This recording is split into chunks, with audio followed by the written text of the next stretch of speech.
एथेन्सका मानिस हो, तपाईहरूलाई म सब कुरामा अति धर्मानुरागी देख्दछु, किनकि खुब भिड गर्दै जाँदा तपाईहरूले पुज्ने वस्तुहरू मैले देखेँ। मैले एउटा यस्तो वेदी पनि भेटाएँ जसमा अध्यात्म देवताको निम्ति भन्ने खोपिएको रहेछ।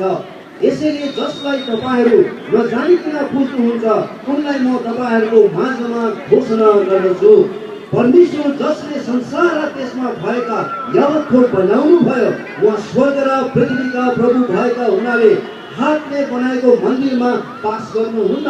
उहाँलाई कुनै थोकको खाँचो परे जस्तो गरी मान्छेको हातबाट उहाँको सेवा हुनुपर्छ भनी नसोच्नुहोस्, किनभने उहाँले नै सबैलाई जीवन, सास र सबै चिज दिनुहुन्छ। उहाँले एकजनाबाट समस्त पृथ्वीमा पास गर्न मानिसको प्रत्येक जाति बनाउनु भयो।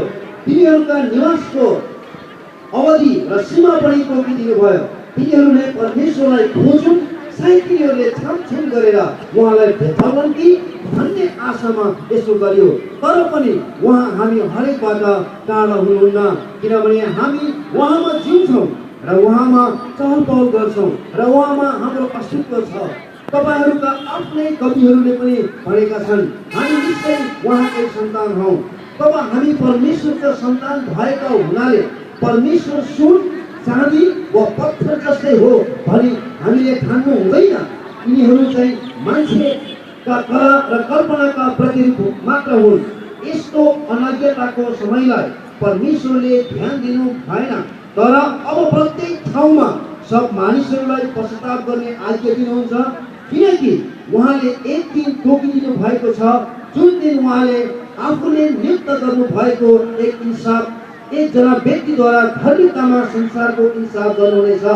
उनलाई मृतकबाट जीवित पारेर उहाँले सबै मानिसहरूलाई यसको प्रमाण दिनुभएको छ। आमेन, Hallelujah. Now, my brothers and sisters, we travel to many nations of the world. हामी प्रिय दाजुभाइ दिदीबहिनीहरू, हामी यो वचन संसारको विभिन्न मानिसहरूलाई हामी सुनाउँछौँ And we have met people of many religions. र अब हामी संसारमा धेरै धर्मका मानिसहरू छन्। They say there's about 21 main religions on the face of the earth. र